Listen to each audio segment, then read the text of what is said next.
Hey, good evening, everyone, and welcome to Truth Behind the Truth. Hey, guys, we are so excited to have you back here again on this wonderful evening, Saturday night, tuning in, turning off the rest of the television and turning on the Truth Behind the Truth so you can learn something. All right. Yes. Anyway, coming to you live once again from the wonderful city of Los Angeles, California, our home.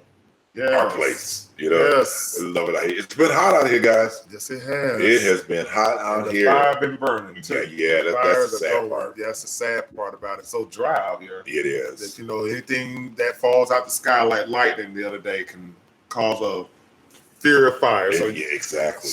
Right. Yeah, it's been a very interesting week out here this particular week, but we'll get through it. As everything else. Yeah. On the COVID front, hey, we are seeing our numbers go down. Okay. A little bit, which is good. So people are finally putting on that damn mask. Okay. Like and start having the COVID parties. Right, exactly. That's the thing. Now you're gonna have those who are gonna do what they want to do with, hanging out, right? Get with these little get-togethers and still doing what they do best. Exactly. But like I say, we just still have to put a mask on and do what's necessary for those next to us who might have a different health situation. You know Absolutely. what I'm saying? So Absolutely. Either way, put your mask on. Totally agree. Help somebody else survive in this situation, because even though you might not can get it, anybody else around you who is, might have a different situation than you can catch it. Right. So let's just be mindful of everybody else, okay? Absolutely. Be our brother's keeper for once. Exactly. Well, I am so excited, man. We were not going to spend too much long time on host chat tonight. I mean, the only thing is that I want to give a props out to President Obama and First Lady Michelle Obama, because to me, they have never left their position. Unfortunately, that's geographically changed, because we don't really have a president right now. We surely don't have a first lady right now. Okay, what did we say when it first happened? We went from class to ass. It's just totally what we went to in terms of that.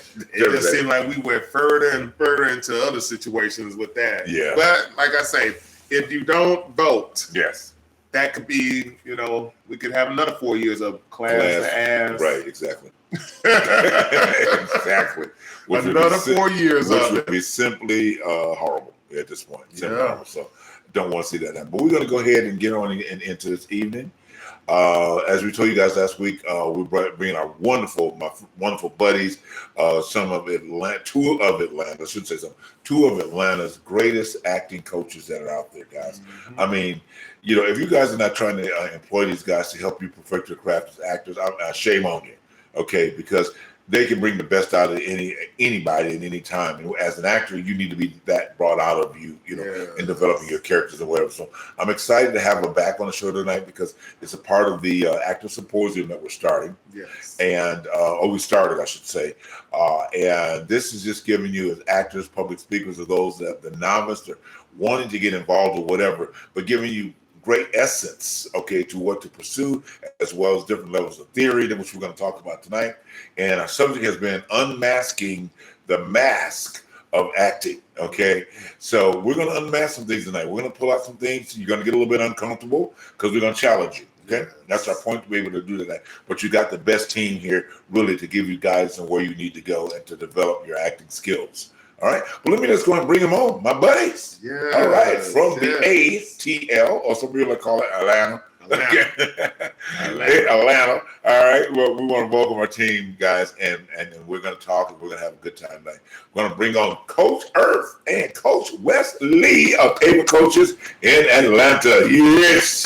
Yeah. Yes. Throw the A's up, baby. You tell about throw the A's up, baby. Atlanta. Yeah. Atlanta. But yeah, so we are excited to have you guys on again tonight, man. I mean, it's really powerful to come together like this and talk about the skill sets that are not happening, okay, or trying to improve on those skill sets that are out there. We were getting ready we were having a discussion earlier about some shows that were going on coming up, and we talked about everybody's favorite Beehive a few minutes ago. Oh no! I gotta bring it up. I'm sorry. And and since we're now talking about acting tonight, I got to talk about the worst moment in cinema in Dreamgirls. The worst. I'm sorry. I got it's a good way to segue into the coaches. I know y'all saw Dreamgirls, right? I seen part of it. Yeah. Coach Cole said, yeah. Like yeah, segments of it. Well, I know Coach West, you saw Dreamgirls, right? I'm looking to see where this is about to go. Okay. I'm almost there. Well, okay. Well, in this case, it's been classified the word of the acting community and those that like to speak out on it. But we can call it over here. I'm not here. I was going to let you talk. It is the scene where the Beehive had with John Lithgow sitting by the pool. Okay, and the line, the missed line or whatever. Hold on. Huh? What'd you say, Coach West? Wait, which movie are we talking about now? Dreamgirls. Dreamgirls. You talking about the one with Jamie Foxx and them? No, that's it. Wait, would Beyonce? Yeah. Jamie Foxx and Jamie Foxx. Right. We're talking about Beyonce was in that film. Probably wasn't very right. I see it wasn't very memorable. It was memorable. It was a good film. It was just one scene that he did not like. Don't want to give him that scene because it was a general consensus of most that didn't particularly care for that particular scene. Okay, what it was, as I said, rated as probably one of the most horrible scenes in cinema history. Okay. Okay, go on. Well, okay, if you don't know what I'm talking about, you have to go back and see it again. Okay, it's a scene where she was separating herself from her legendary career route, and she was being interviewed by John Lithgow's character, and for a movie role, and it was just not believable at all. It was like, okay, when the lines were quoted and what have you. So it was a missed opportunity, but I don't know for scheduling, whoever the director was. I don't know how even the director accepted that particular moment. I just don't. But maybe it was time schedule, whatever he said. We're just gonna throw it in there, But it just kind of leads into a point of our conversation tonight. Is that missed opportunities on camera? I mean, you really can't afford it, but yet in this case, she got away with it. It's about perfecting camera and knowing what you want to say, or what the line says at that time, and it just wasn't good. So let me. I got a question then. So, who was bad in the scene? Was it the guy? She was. And she being who? She who? Beyonce. That's what I thought you were saying. Okay, I just wanted to make sure that I was on the right page with you. Okay, I got you. I see what you're saying. Yeah, because it's just the way the line was quoted. That was like it was one of those. So what I'm about to do right now, sir? No, sir. I got to be the Beehive advocate. Okay. All right. Oh no. You got coming. I'm waiting on this. I've been waiting on Beehive. Come on. Come on. You got to be the Beehive advocate. Come on, Coach. And I'm listening. What's wrong on you, bro? It's okay. It's okay. See, but it's swarming with unknown facts. Okay. It's a fact that scene was horrible. Okay. Oh man. But again, but that film was not her film. It was supposed to be her film in the beginning, but if you watch the film, it's not entirely her film. But that little one scene wasn't her in her best light. But I mean, is she ever in her best light? I don't know any other movie that I've ever seen. Now there was one in Cadillac Records, which she was believable to me. I don't know about you, when she played Etta James and she was in the bathtub and she was getting over some type of hangover or something, some drug that she took, and they found her and they put her in the tub, dropped her just to get her out of that state. To be coherent, and she was cussing, and she was slobbering, she was drooling here with this shovel. I thought, I was like, okay, this is better than this is her in her moment.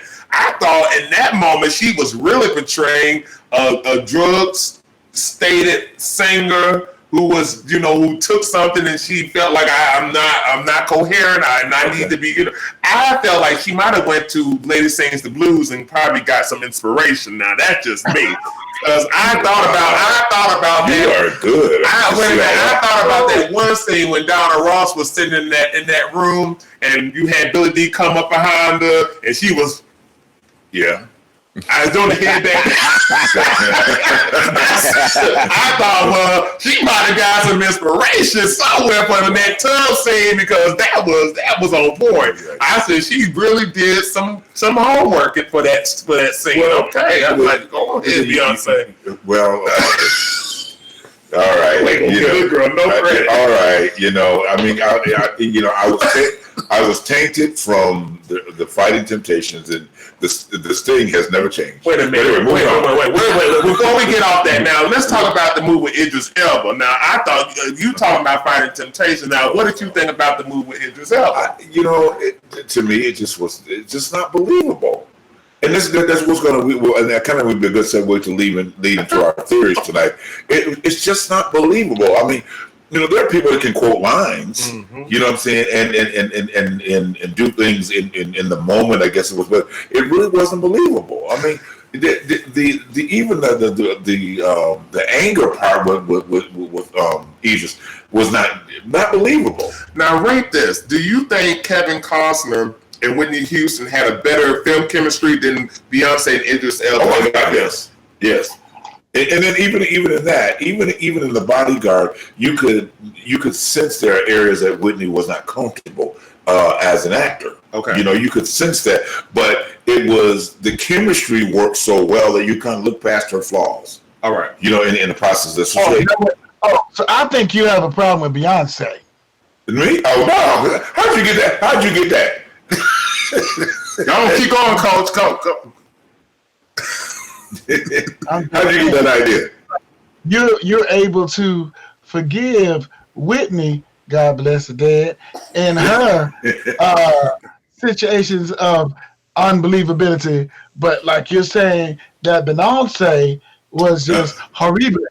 I'm just saying. Well, I get what but here's the thing: she has had many opportunities. Whitney had only a short window of opportunity to do something different. I think if Whitney had a longer career, we probably would have seen in TV and film, we'd see more out of her. But Beyonce has had a stretch to improve the craft and all the stuff that she's been a part of, and there has not been any improvement, in my concern. Because when I look at her, I still see the girl from Fighting Temptations. I ain't go further than that. Let's do you see. This is when you're not a Beyonce fan. Of course not. Okay, and she did do MTV's Hip Opera of Carmen Jones. Oh my God. Okay, it wasn't the best, but she did what she could. Now go into Austin Powers. That I thought she did a good job because it's not it's a movie that is not that dramatic. Right. She was playing a caricature of Foxy Cleopatra. Okay. Right. Uh-huh. So she really made that work. Okay. Fighting Temptations. Okay. Cuba Gooding Jr. Now that we know that he likes to touch females in the worst way, I think she might have been scared. So I give her a pass on that one. But Dreamgirls, yeah, that was tough competition. That was tough. Okay, you know what? I gave her a break. It is what it is. Okay, you know what? We're gonna just saying. Well, no. Hey, before we move on, Coach, go ahead and give your point about this, and then we'll move on from Beyonce. Really, I don't really have an opinion on it because, just being honest, I don't watch no movies with Beyonce in it. Okay, it's not to attack Beyonce by no means. I just am not into those kind of movies. You know what I mean? And gotcha. I guess, you know what I mean? Like, for example, I've only seen one Medea. Like the very first Medea that came out, I saw that one, and that was it. Wow. I have left the room. You know what I mean? It's just that, and it's nothing against. It's nothing against TP. You know what I mean? ain't nothing against TP or the whole Medea franchise. You know what I mean? I think it's good Right. for what it is. You see what I'm saying? Medea franchise. Yeah, right. It's good for what I it stopped is. at going to jail. That was my style right there. But keep going, Earth. I'm sorry. Right. You see, so for me, it's just not when I sit down to watch a film. I'm gonna watch the kind of films that I like to watch. Now, I primarily like to watch mysteries, thrillers. Right. Stuff like that. You know, I really don't watch too many Right. comedies. I don't watch any romantic comedies whatsoever. Oh no! Yeah, sorry. Okay. Well. Here's the deal. Unless my wife forced me to, you know what I mean. If my wife forced me to, then I watch it. But thank God, I found somebody that was equally yoked, so she don't watch too many romantic comedies either. so I don't have that problem. You know what I mean? We kind of on the same page. We like watching film or TV series that's more thought provoking. You know what I mean? Okay. That Yeah. makes So sense. yeah, that's the kind of stuff we watch. So I really can't comment on her performance, but based off what you're saying, what I will say is, I think once an actor, and then we could, kind of segue into what you want to talk about. But to me, once an actor is on set and that director says scene, Right. it is no longer the actor's fault. That's Like true. to me, there's no True. such thing as a bad performance by an actor that has been released to the general public. Gotcha. There's only Good bad point. directors. Gotcha. You see what I'm saying? And you alluded to that earlier during this conversation. You said that you don't even know how the director allowed that scene to go, and you're right. Maybe it was for budget issues or time crunch or what have you. You see what I'm saying? But I don't put it on the actor, because it should have never. If it wasn't right, then either we should have fired the actor or fired the director. Somebody got to go. Right, exactly. Before it got out of there, and I think like you said, Talking about firing somebody. it would be, but before I mean, That's true. before it got to where it was, and then again, it's just an agreeable moment for so many people. That scene that she that was, it just wasn't believable. But anyway, moving on to our subject tonight. Okay, All right. so but I think that leads into the fact of training, learning different skill sets in training, learning different theories, in training, and this will lead to better choices in delivering lines of the character. So, well, I even said it in the last show we did. I don't know if y'all heard this, but even your greatest actors and actresses are still being trained, regardless of how good they are, how many Oscars or Emmys that they do have. They're still going to acting classes. Right. So I don't know what Beyonce or whoever in her sphere is doing, but I know when I heard Meryl Streep say in an interview, like I said in the last show, she still goes to classes. Right. She still goes to workshops. She still has to be tuned and oiled, and some things need to be tweaked because she feels like she's not there yet on whatever level of movie that she does, because people say, oh my God, that's Meryl Streep.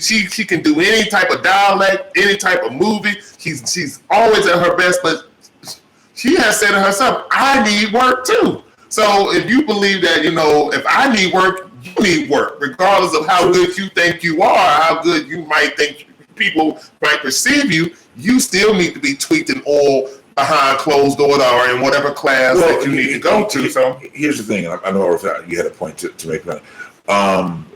Every character is different, and so every character requires different levels of research and different demands on you as an actor.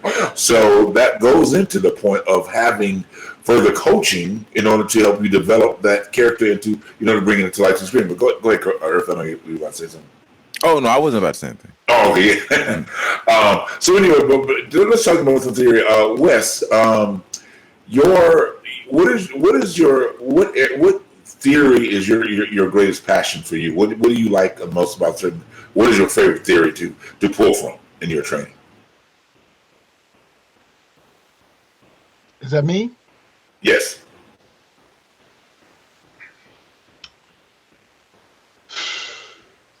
And I'm sighing because I do a melting pot.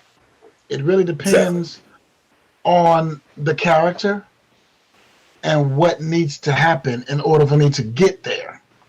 Okay. So, whereas Stanislavski enables me to really become one with that character, and make it very natural. Okay. Chubbuck forces me to create my obstacles that will enable me to really bring that character to life, if that makes sense. Yeah. So go ahead. Did we lose him? Nice. So for me, just as a student of acting in general, it really just depends on what that particular role calls. Does that make sense? Yeah, the signal was breaking up just a little bit. I think we caught the gist of what you were saying. And I like what you said about obstacles. And then one of the things that and about Chubbuck's studies is that she always talks about obstacles. In that we're creating these obstacles, in the development of your character.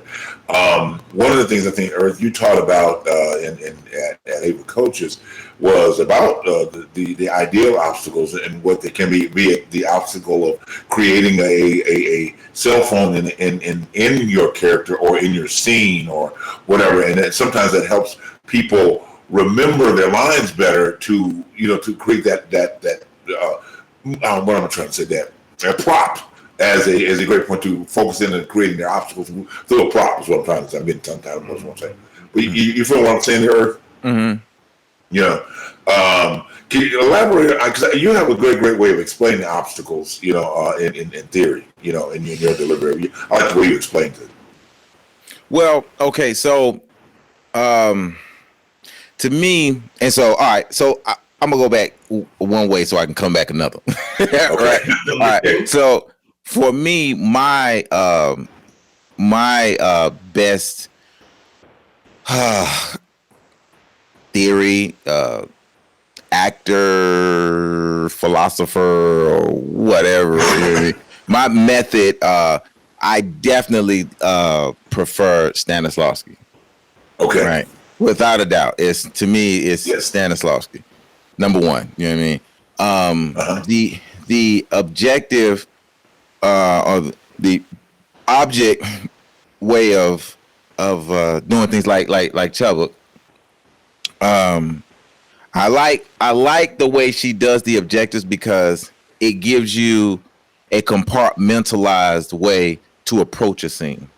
Yes. So the problem with a lot of actors, and this is irrespective of experience, is I'm not going to say we as actors will try to get a overall emotional summary of the whole thing. Okay. You know what I mean? And we try to pull from that emotional summary first. You know what I mean? It's like it's like being on a date and you trying to go straight to bed. You see what I'm saying? You ain't bought no popcorn, you ain't asked where you work, you ain't straight to the bed. You know what I mean? Right.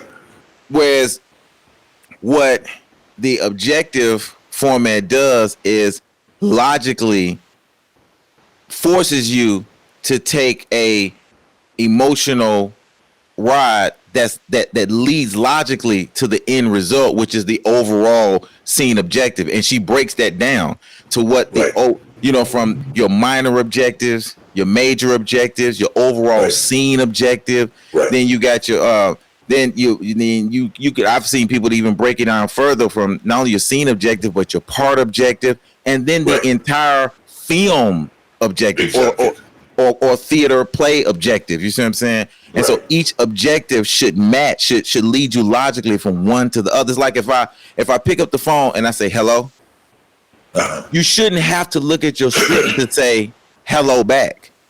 Right. You see what I'm saying? Exactly. Because you achieved, I said hello like I was answering the phone. So I achieved my objective. Well, by me achieving my objective, it should have led logically into you being able to achieve your objective.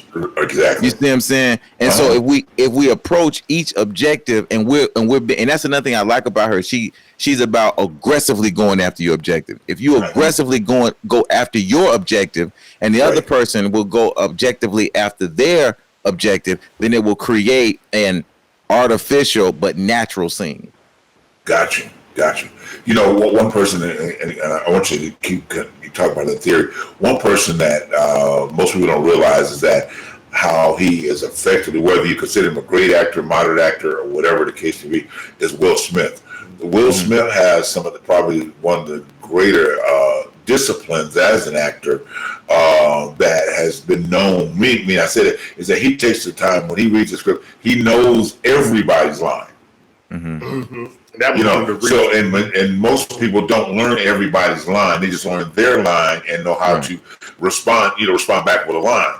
But what makes him so organic in the process of delivering that, or the characters that he do, whether the script is great or not. Maybe we could talk about one of the movies he did was horrible, but it wasn't him. It was just the writer of the film.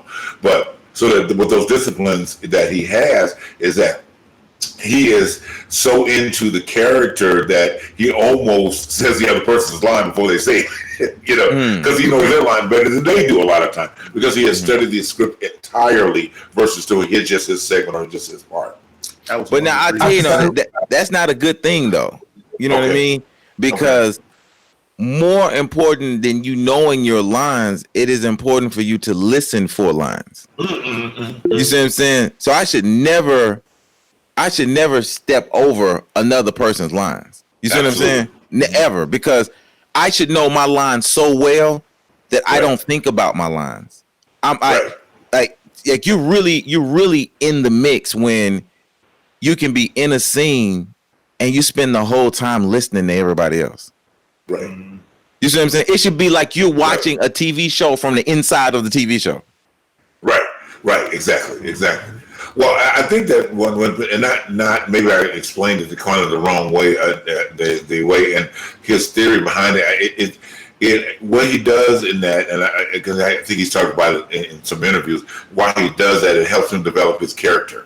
More. Well, that was one of the reasons for the blow up on Fresh Prince of Bel-Air when the butler had came and did an interview on some, I think it was one of those shows on YouTube, but I forgot the name of it. But he said the reason for the original Viv and their blow up was the fact that because it wasn't. Well, let's just say it like this: he did not know the disciplines of being an actor to her. And I think she was the one that was more vocal about, which got her kicked off the show for for that reason. But she kept reiterating to the people, like, he keeps stepping over my lines. He knows he makes faces, he makes jokes, which is all right. That's his character. But I can't say my lines because he has already delved in and said something before, or he knows my lines, and he's stepping on my foot, and I have no power of saying, Will, stop doing that. That was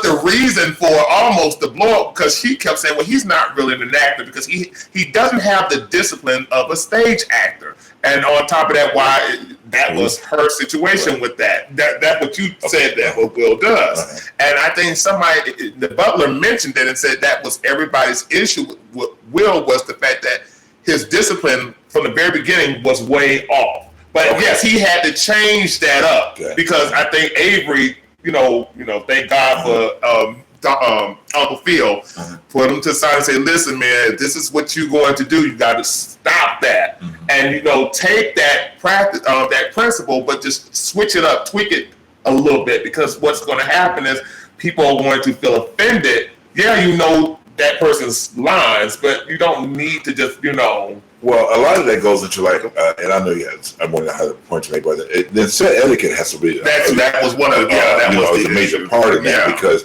no one on a set is a director but the director. at the end of the day. Yes. And actually, another actor should not be correcting another actor about whether the line is dropped or whatever. Now, you can offer help in a respectful manner, but you're not supposed to say, well, you should have said this, or this is what your line is. Yeah. Okay. So go ahead, guys. I know somebody. One of you guys want to say something? Oh, well, it was Coach West. Yeah. Wes? No, I missed it. Who you were talking about? I figured it was Will Smith. Yes. After all, but what you were saying about set etiquette? Yes. Woo! Oh my God!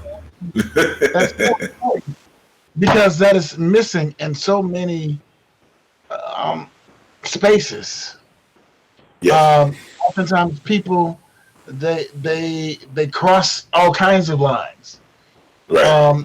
They go on set and they be trying to tell you how to do your part, and they don't even know there. Right. Or they're trying to direct the director. Right. Right. So there's only one director. One director. One director, because if it'd be two, it'd be a two-headed monster. Right. Exactly. Et cetera, et cetera. I was on set once with Greg Allen Williams. And you guys, he is, right? Yeah. And somebody was attempting to give him a line. Oh, wow. Wrong thing to do. Okay. Let's just put it this way.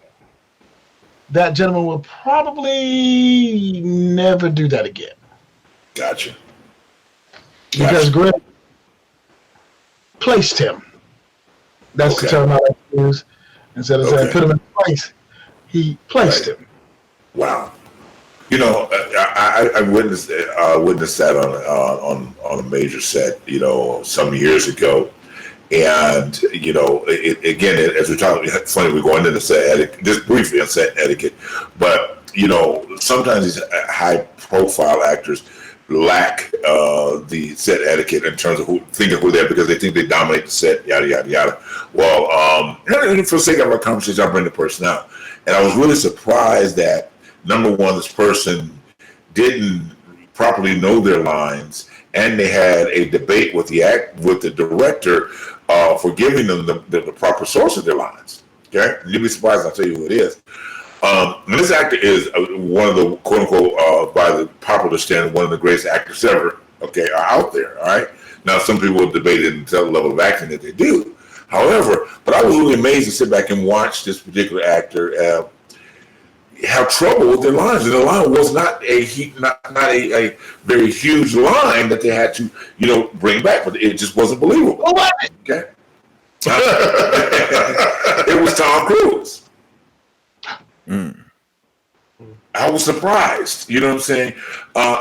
Because, you know, you have seen this man, and, you know, tons of films, and everybody, you know, emotes about how great he is, and all these other type of things and what he's done. But actually to be on set with him and watch him work in his disciplines, especially at this particular time, you know, it was really amazing, and maybe not amazing good, but just amazing as far as information to see his disciplines and not really realize that he knew his lines the way that he should. And to the point that debating that with the director, I was like, ooh, wow. You know, but the director did pull him aside and put him in his place a couple times, you know, at the end of the day. But go ahead. I'm sorry, Eric.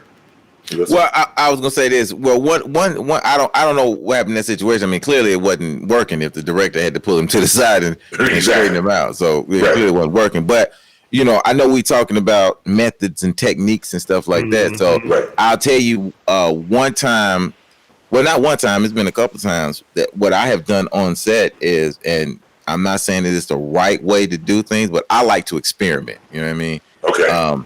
So there's been several times that I've gone on set and purposely not memorized my lines.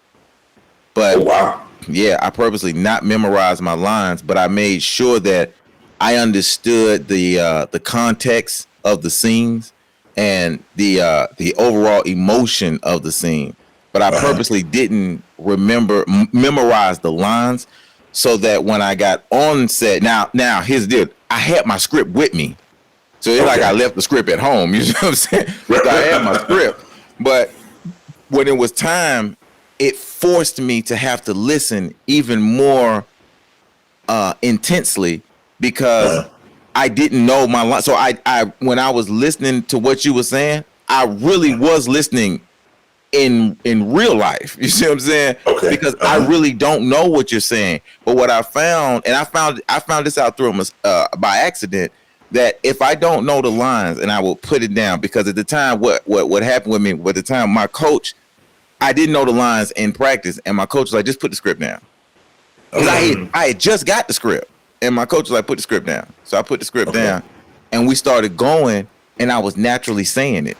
I was saying the script because I was listening to the lines that were coming to me. You see what I'm saying? So I was saying what was natural. Now, a couple of times I said the wrong thing. Right. You see what I'm saying? But by and large, I was saying the lines because it was natural. It was natural that a person would say this. If you understand the character, then you're going to naturally say what that character is supposed to be saying. Gotcha. Right. So when I got on set and I did it that way, it would. Now, it was a couple of times that I did have to say, hey, what was the line on that? You know what I mean? But it didn't anger the director because the performance was very natural. Okay. So I don't know if that's what he was doing, but I'm just saying that is a technique that some people use. Yes, right. Well, you know, would that not be classified in the category of more in the improv or improvisation moment? Yes and no. Okay. And I say that because once you get the story and understand the essence of it, and once you have read the script a couple of times through, then you will naturally lean toward pulling out the right lines, per se, if you have ingested that character and are prepared to regurgitate it, right? Okay. I have found myself in that setting on more than one occasion. I don't know what it is about people that love to call me at the last minute. Not uncommon for me to be called onto set on a Wednesday and have to go and perform on a Saturday. Wow. And I would have gotten a script on Thursday, or get a script on Thursday night at about 11:30 is one incident, and I had 2 performances on that Sunday. Right. And had to be really involved, and so I had to do a combination of cramming, after having read the script a couple times, but cramming and just flowing as Earth said, by listening to what's going on. There's certain key lines and things have to be said, but and answer to your question, is necessarily improv? Not necessarily, because many times your short-term memory will bring those lines back to your to your tip of your tongue, so you won't have to necessarily improv or make up lines that aren't there. Right. Okay. Gotcha. Okay. Yeah, and I mean that truly makes truly makes a good point there. So, all right, let's move on to a little bit more, and so we're digging in a little bit more theory in it. So, in character development, Earth, I remember you sharing back in class some time ago, the classes we were holding together, that the one character that you, I think it was probably your most favorite character, that you went so deep into this character that you really just like completely lost it, and you kind of got outside of yourself and said, "Damn, that was good." And the realization after you had came out of that character and kind of played it back in your mind. Can you elaborate on what parts of your theory that helped you develop that particular character, and maybe tell about what the character was supposed to do? Okay, so that has happened a couple of times. But for purposes of this show, I'll use this one because it just flows well with the show. But so a play that I was in, where I had to play a drug dealer from New Orleans, who had a lot of internal issues, from father issues and issues dealing with the streets and protecting his sister and all of this kind of stuff, right? And actually, for that role, Coach Wesley coached me. Right? Wow. Yeah. Wow, beautiful. Mm-hmm. Remember that, guys. Okay, coaches have coaches. Okay, but go ahead. Right. Yeah. Absolutely. So he coached me through it. And what? Okay. So the whole loss part of it. What happened was, what I did was I would create. So I had my lines already. I already had the script and stuff like that. But then I would create a life behind the script. You see what I'm saying? So I read of course, I read the entire script, but then out of that script, because the script is only going to, a movie can only last for so long, or a play can only last for so long. You know what I mean? Right. What I did was I wrote what he was like in kindergarten, who his mother was. Wow. You know what I mean? This had nothing to do with the play. So what was he like in kindergarten? Wow. Was he good at math? What it was like when he would be on the playground and his mother would tell him to come inside because there were crack bags and drug needles and condoms and stuff like that on the playground. And what it's like to not have a good relationship with your mother, right? And that's strong for a little boy, to not have a good relationship with your mother, but you got a great relationship with your dad. But you have a great relationship with your dad, but your dad doesn't live in the home, and your mother's always putting down the father. You see what I'm saying? And so you grow up wanting to be strong like your father, but you're being pulled you've been pulled by the streets, you've been pulled by your mama, you've been pulled by your dad, you've been pulled by the drug game, and then your dad is always telling you to protect your sister, and then your dad gets killed. But that was your hero. So throughout this entire play, his goal is to protect his sister. You see what I'm saying? Wow. So all of his tough exterior is really coming from vulnerability, because he don't want to be a disappointment to his already deceased father. Wow. You see what I'm saying? That's good. And none of that is in the script. Right. You see what I'm saying? That's what I wrote. Yeah, that's what I wrote as a backstory. So when I come to the stage, I'm bringing a whole character with me to the stage. Gotcha. I'm not bringing lines to the stage. I'm bringing a real 4D. Right. I'm bringing a real 4D person, not 3D, a 4D person onto that stage. And Earth is gone. Earth is not even here. Yes. That allows me to lose myself in the character, because I got to walk like him. I got to breathe like him. I got to take into account the pains I'm talking about, the little small pains and aches that he would have in his life, not what I would have in mine. You know what I mean? And as long as all of that stuff has gotten to the point to where it has seeped into my subconscious, I can truly lose myself in the role, because it's too much for me to think about with him for me to consider me.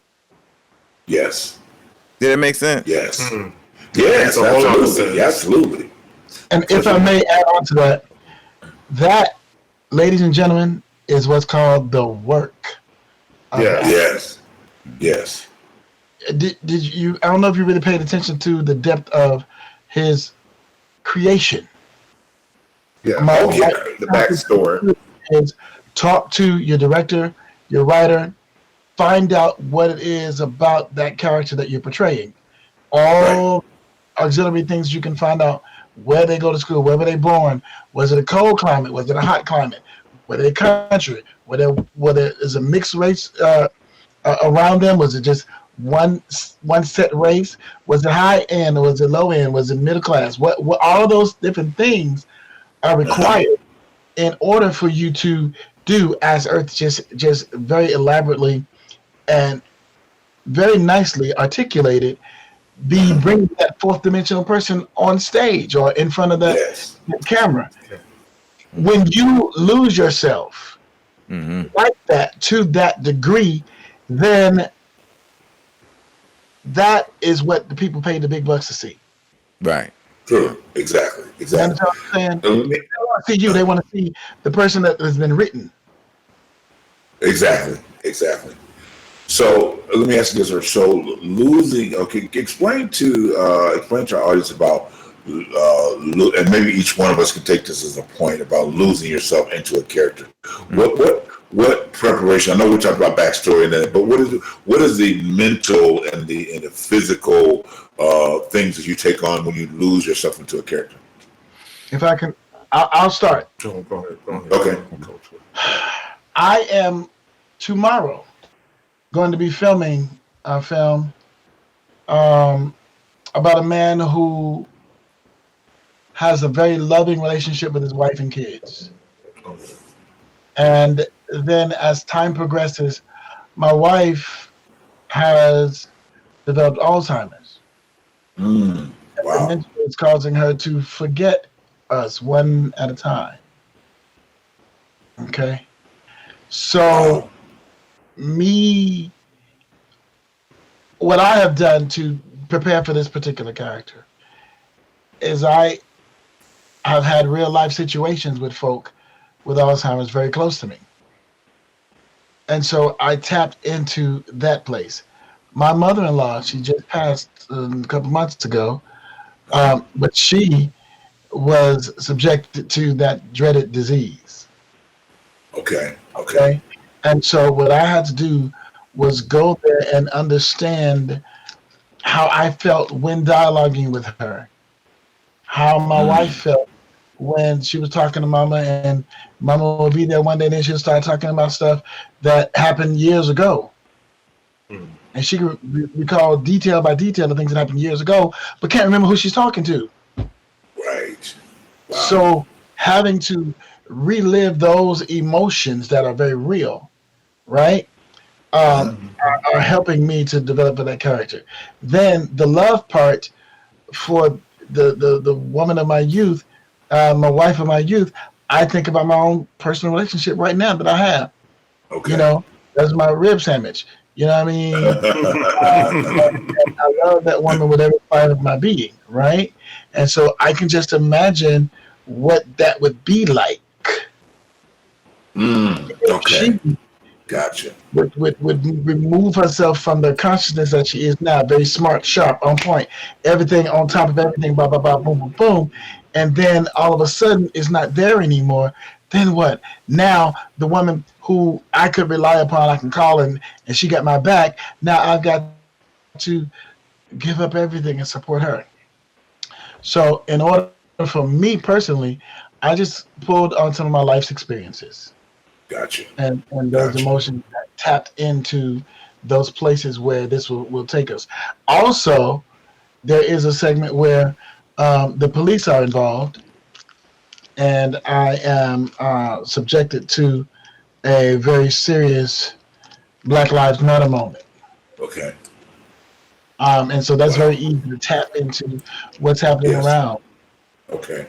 And lastly, I just say I purpose to keep myself relatively open and to receive all of the emotions and the inner workings of that particular person that I am portraying, and surrender to those emotions and surrender to those moments. And I stay present in the scene that's happening right now. I'm present. I'm not thinking about my next line. I'm not thinking about my next scene. I'm not thinking about the scene that I just did. I'm thinking about what's happening right now in front of me. What's happening in front of me right now. Yes. That's my focus. Period. Gotcha.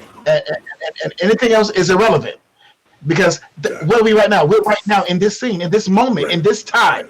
Right. So this is what's relevant. This is what's present. So this is where we are.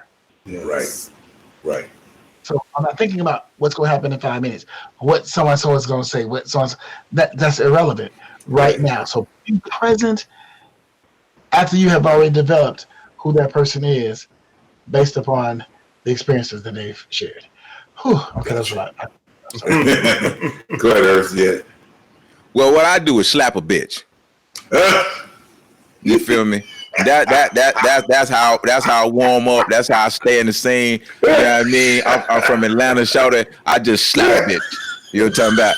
And that usually get everything working right. You know what I'm talking about? No way.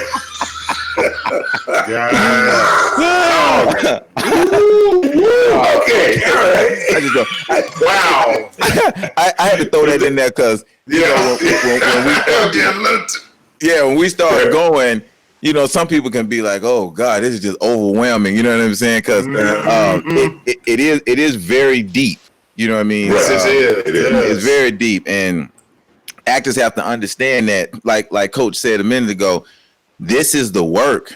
By the time you get to set, everything is already done.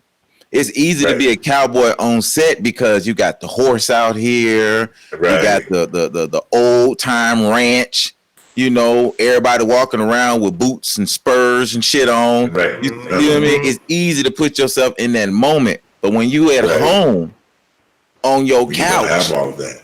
and you ain't got nothing but a script and a mortgage to pay or rent to pay.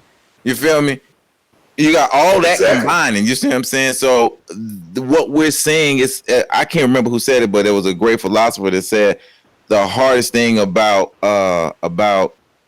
movies is making something artificial seem natural. Yes. You spend millions and millions of dollars to make something seem like what you see every day. Right. You see what I'm saying? Like people don't realize that this scene was shot at night. It just looked like it's in the daytime. Right. True. It's millions of dollars to make that shot look like that. True. You know what I'm saying? So anyway, what I do, because you say what do I do mentally and physically to get to that point? Kind of similar to what Coach just said. I focus on the person in front of me, and I focus on the emotion of the scene. Okay. You see what I'm saying? That's what I primarily focus on. If I'm focused on, let's say for example, if I'm focused on you, I'm noticing everything about you right now. I'm noticing the way you looking at the camera. I'm noticing the way I know that the camera is in a neutral place because both you and Darlin is looking at the exact same vantage point. You know what I'm saying? I can tell that, or at least it seems like JB is not as comfortable as Darlin is with those earpieces. Because you always got one in and Darlin got two in. You don't put yours, you don't put yours in. And then I can also tell that there's something else going on off screen to what is the right to me. It might be the left to you, but it's the right to me because I can tell every now and then it's like you look over that way to either give a directive or take a directive. You see what I'm saying? And that's because I'm focused on you. You see what I'm saying? So when I'm in a scene, I do the exact same thing. I'm focused on everything that actor is giving me. You see what I'm saying? And so what I'm chasing is one emotional connection to the next. You see what I'm saying? Can I interrupt you? Just wonder. That's good. It is good. It is. You have just summarized basically a lot of the Meisner technique in acting. Yeah. Mm-hmm. All what you just articulated, and that's one of the key elements about understanding what Meisner did in terms of your character development. But go right ahead. Absolutely. Well, you know, I was saying that, you know, who I give my credit to is Stanislavski, but then you got to ask yourself, who did Meisner learn from? Right. Yeah. That's what, exactly. Yeah. You see what I'm saying? So you're right. Yeah, all of it is coming from the same place, you know, but that's but I use that technique to lose myself in it because when you're on set, there are so many things that can take you away, take your attention span away from. It may be a love scene and you're in the bed, but then it's a dude that's hanging over you like this, and he got the mic up in the air like this, and you know what I mean, and he breathing too hard, you know, so you laying on the bed with her talking about, well, hey, baby, what you know, what time you supposed to be at work? He like this. And you're like, you know what I mean? Damn, would you just slide over a little bit?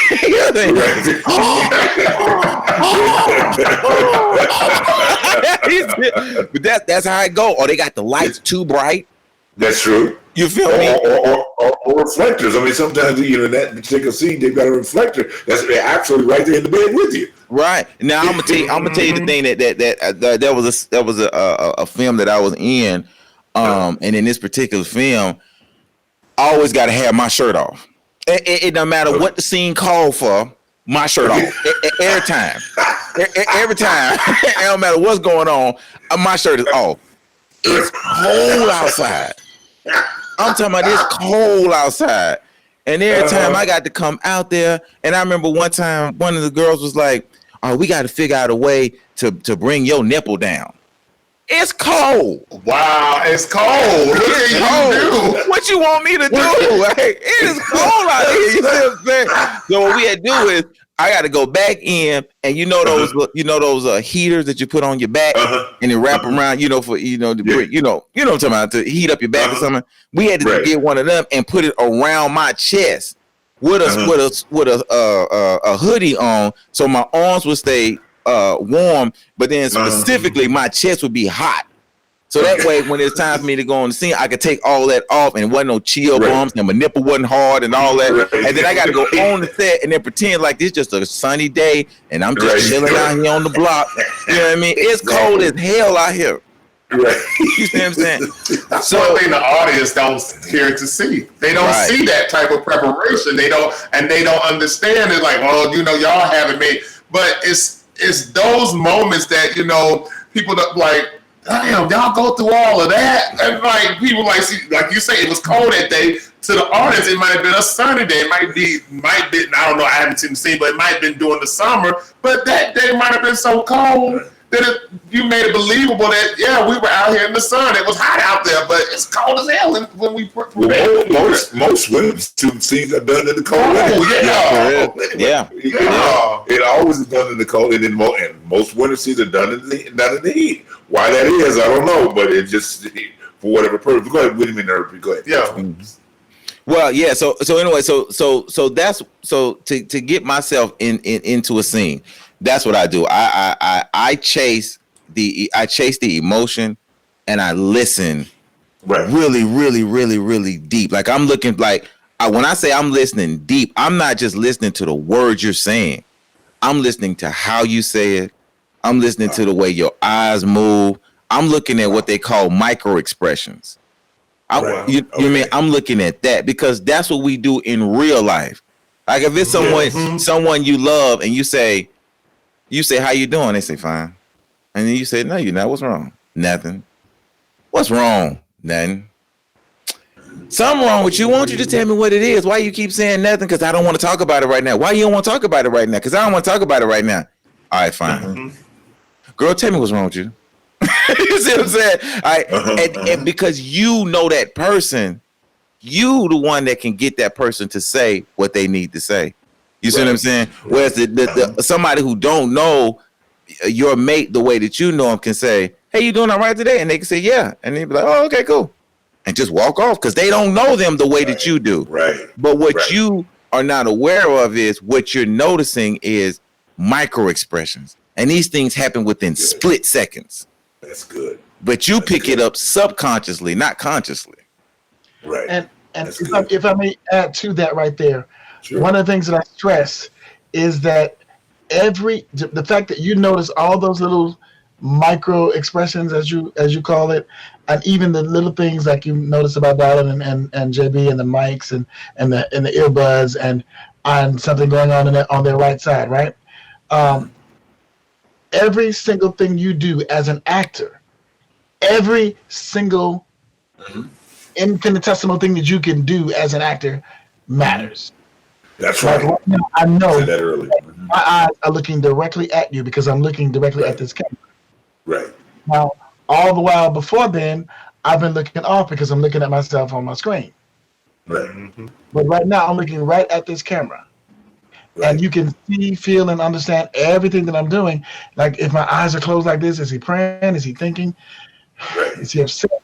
All those little micro expressions that you make matter. So it's very key, important that you tune in to the emotions that are associated with those minute things that just want to throw that out there. Gotcha. Oh, shoot, to be honest with you, I from what Herb was talking about, but you know what? As actors, you know, a lot of people who do not know the craft will look at it in superficial, artificial. You know, will look at it in that type of way, an artificial, superficial way. Like y'all are not doing anything but reciting words and reciting lines. But you know, it's like Bea Richards, the actress who plays Sidney Poitier's mother, and guess who's coming to dinner? Her favorite quote was "being" instead of acting, and you know, people do not understand. Like there are, like Earth and Coach West was saying, there are levels to building the character and finding ways to build it by you know, nuances, trying to dig into to the backstory of that character's story as a person, you know. And one of the things I think a lot of people in my age range, or probably who are new to the craft, they don't. Well, it's an experience, and it sometimes takes a toll on your mental state too. For you know, a lot of actors who go into the business, who've been in the business for a long time, they can compartmentalize mental issues. But you know, with building characters, because you take on the spirit of characters, you take on the spirit of who they were, and sometimes it takes, after you are done with it, you have to relieve yourself of those characters, because we can do, like I said in the last show, anything that's human is not foreign to me. Anything that is human, meaning in whatever angst, whatever, you know, oh my gosh, flaws, that is not foreign, because that can happen. Anybody could do whatever a criminal could do, rape. Not to say that I would want to do that, but that could be me if I fall into that trap. But you can always find a way to get away by being in another situation. But that is what an actor has to go into. And when they go into the character, they have to go into the character of being instead of just acting. But a lot of people do not understand that it's not a superficial thing or an artificial thing. It is a being thing. It takes you knowing who that character looks like, what their hair look like, what they do they have a limp when they walk, or you know, do they have certain nuances that can come off as being irritable at this moment. Gotcha. Well, let me say this. You know what I'm saying? I do. let me throw this in there. The hardest part about, you have to follow me on this one. The hardest part about acting is, like you said, it's not acting, it's being. Yes. But what's difficult about being is you're not aware that you're being. That's what I'm saying. You have to follow me on this one. Yeah. You're not aware that you're being. So when people say, "Well, you just gotta be," you can't. So, for example, if I ask you, "What's your name?" you say, "Darling," right? Yes. You didn't have to think about saying "Darling." You knew your name was Darling before I said it. You see what I'm saying? You didn't even think about darling when you said darling. You didn't even think about darling when you said darling, right? Right. Yes. But what only thing you thought about was how you were saying darling. Not that you said darling, it was how you said darling. It was like, did you say darling in a way that was appropriate? It was that was appropriate as a response as to the way that I said, "What is your name?" So, for example, if I said, "What's your name?" and you say, "Darling," because then that darling says, "Why are you screaming at me?" You see what I'm saying? So, darling. You're right. Yes. You know what I mean? Yes. Or if I say, "What's your name?" and you say, "Darling," that's saying, "Fuck you." You see what I'm saying? So you're not thinking about what the name is. You're thinking about how you're going to respond to it. So what just happened to you was a calculus that occurred in your subconscious, not in your conscious, because you didn't think about that. It happened. That's being. Yes. So all of being is in the subconscious. It's not in the conscious. So when you tell a person to just be, that's not, you can't command the subconscious. You see what I'm saying? Because we don't have access to the subconscious. You only have access to the conscious. So when you're acting from the conscious, it comes across artificial because we don't. You feel what I'm saying? Because we don't be. Yes. We're not being from the conscious. When I'm interacting with you from a subconscious level because I know you. We spent time together. We've been in class together. We got a relationship with each other. You see what I'm saying? So we're reacting to each other from a subconscious level, not a conscious level. And that's why when actors get on set and they haven't ingested to the point that it's in their subconscious level, it comes across artificial because it is. Yes, it is. That's good. That's real good. Great synopsis right there. I love that. Wow, that is really good. I told him that. Yeah, try that. Go to That's excellent. See, the beauty of a situation like this is that this conversation is so organic and it is pulling, of course, theories that everybody has learned in its perspective. But this should be a book itself. You know what I mean? Right here, this should be a textbook. What we're having right now should be a textbook, and it should be a well-known, celebrated, and bestseller. Well, now I'm gonna be honest with you. The book is now because I can't take credit for this. That this has come from me studying other stuff. This is not come from like on Coming to America when what's his name? Eddie Murphy said, "No, that's not me. That is Nietzsche. That is not me. That's Nietzsche." I remember that. Yeah, I got to give credit where credit is due. That's not me. That's Stanislavski. I've just applied it to the point to where I know it so well that it sounds like it's me because it's not coming from me just reading. I've done it as well. That is exactly what you have been reiterating because it has become you've adopted that script of your learning and it has become you and you are living that. You know, example. Mm-hmm. So it is you. You see what I'm saying? It may the idea of it may have been conceived in his head, but you have adopted it. You have made it a character. You've done the research. You've fallen into it. So it comes out as what we're talking about. It comes out as you. Mm-hmm. That's true. Which makes it beautiful. At the end of the day. So hey, a real winning performance right here. Yeah, go home. Oscar nominee right here. You know what I'm saying? I love it. Really, there is no.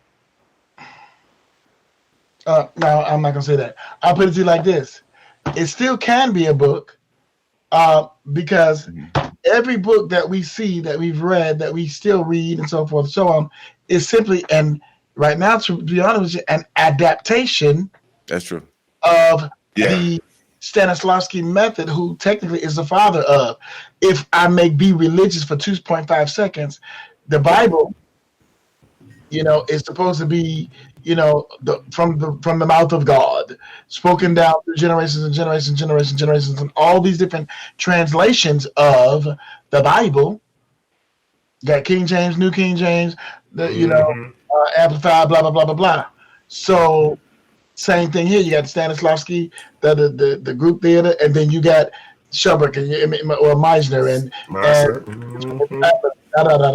So now Schubert is pretty much probably one of the most the latest presenters into this whole acting world and presenting in such a way that here's my book, buy it because I am magnificent and I have brought this new horizon to your attention, which basically isn't just necessarily that, but she has mastered a technique that she's been able to articulate and encapsulate in a book that you can read and apply, and she can teach it. Same thing here.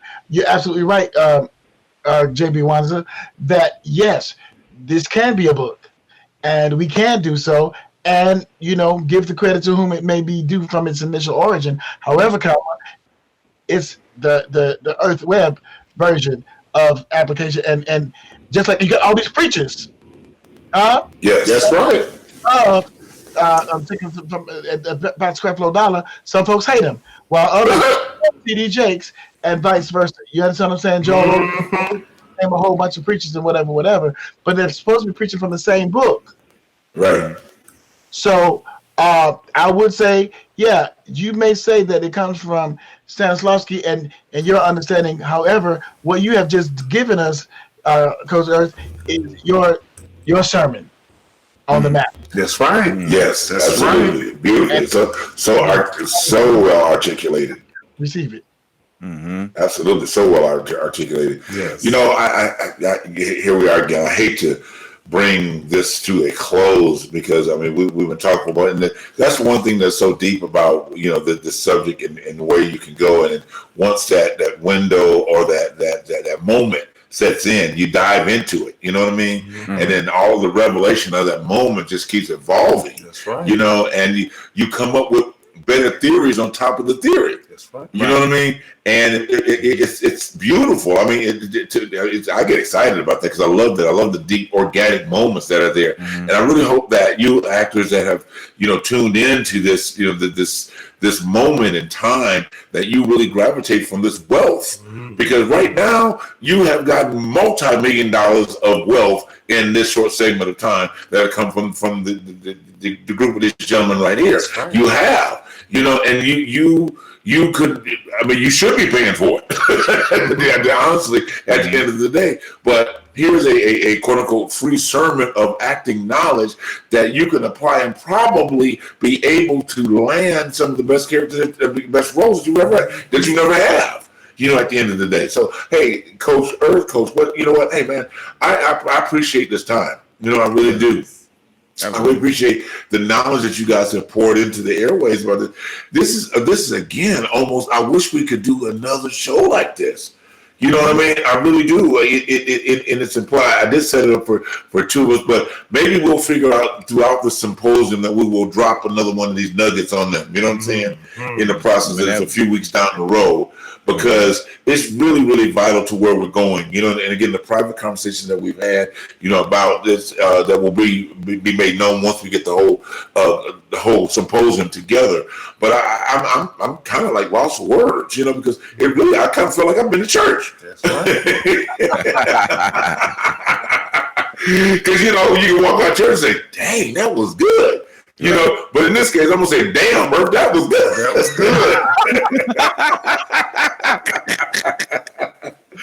Well, anyway, a lot of the best actors have always done this. Like they commune together. Yes. You know what I mean? Like they get together and they go over scripts together. They fine tune each other.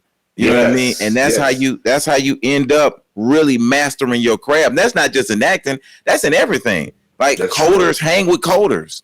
That's right. You know what I mean? That's engineers are with engineers. Doctors are with doctors. Iron sharpens iron.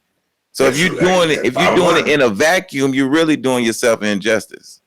Exactly. I totally agree. That's another way to sum it up. Coach West, you got anything you want to share? So we to our audience. Actually, I don't really have anything more to share per se, but I would like to say that I am grateful for these opportunities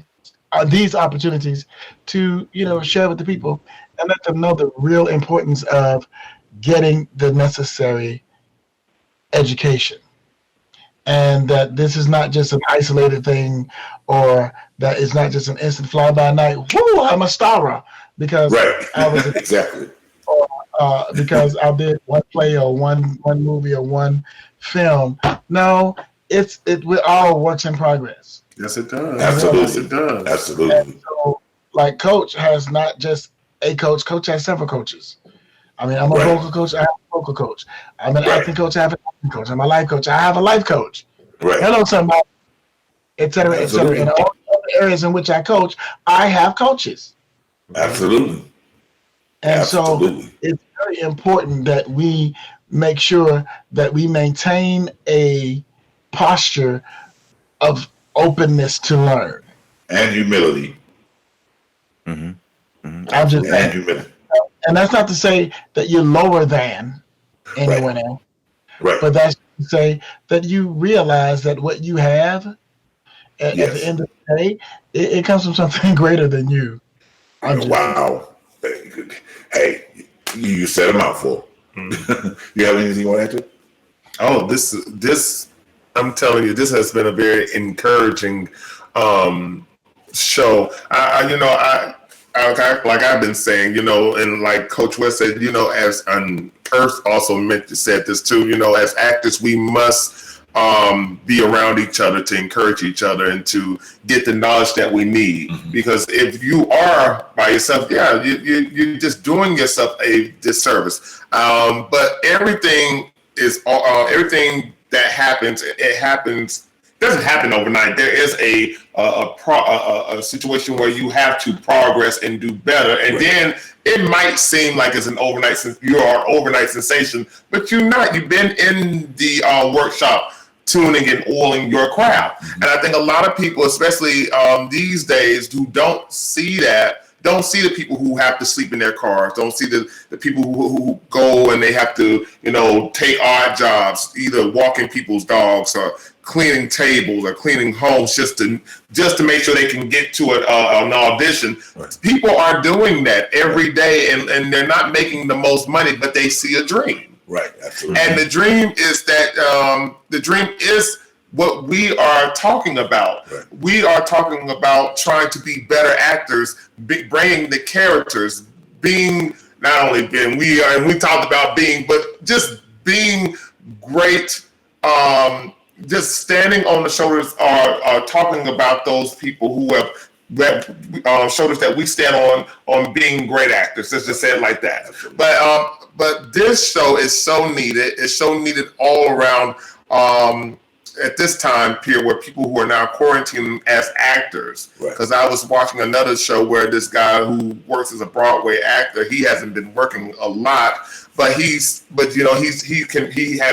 made great money with Aladdin for a long time. He worked on the show Aladdin for a long time, but he said this has helped him in a way see over what he's been doing in his career, and trying to make things better and trying to network with those and do these types of shows. So he'll know that everybody is doing what is necessary to build themselves up and to lift themselves out of a situation that is unfortunate at this point, COVID. But yes. Gotcha. But I said a mouthful, y'all. I'm sorry. But I love this. I loved every minute of this, because this is needed. This is so needed. Yes.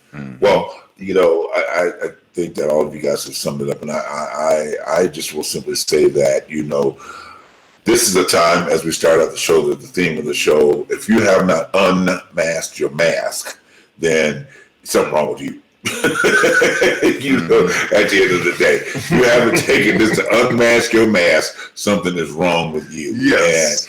And you're too focused on being a starer rather than being a follower of the word, and meaning the word of the script. If you're a follower of the word of the script, then you eventually might end up being a starer. Okay. But you gotta follow the word of the script in order to be able to get there. Servant of the word, yes. Guys, thank you so much, for tuning in tonight. Truth Behind Truth followers. We are so glad that you have tuned in tonight. Yes. We're glad you're here. We're excited. Don't forget to get your Truth Behind the Truth t-shirt. It's out there. Yes. Coach, have you got your new line out yet? Have you got your new line of product out? You got your new line of your products out yet? Your new t-shirts? Or you still working on it? 2 weeks. In 2 weeks, okay. We'll be ready. All right, send us the link. We'll put it up. Oh, he said, absolutely. You said what? So send us the link. Okay.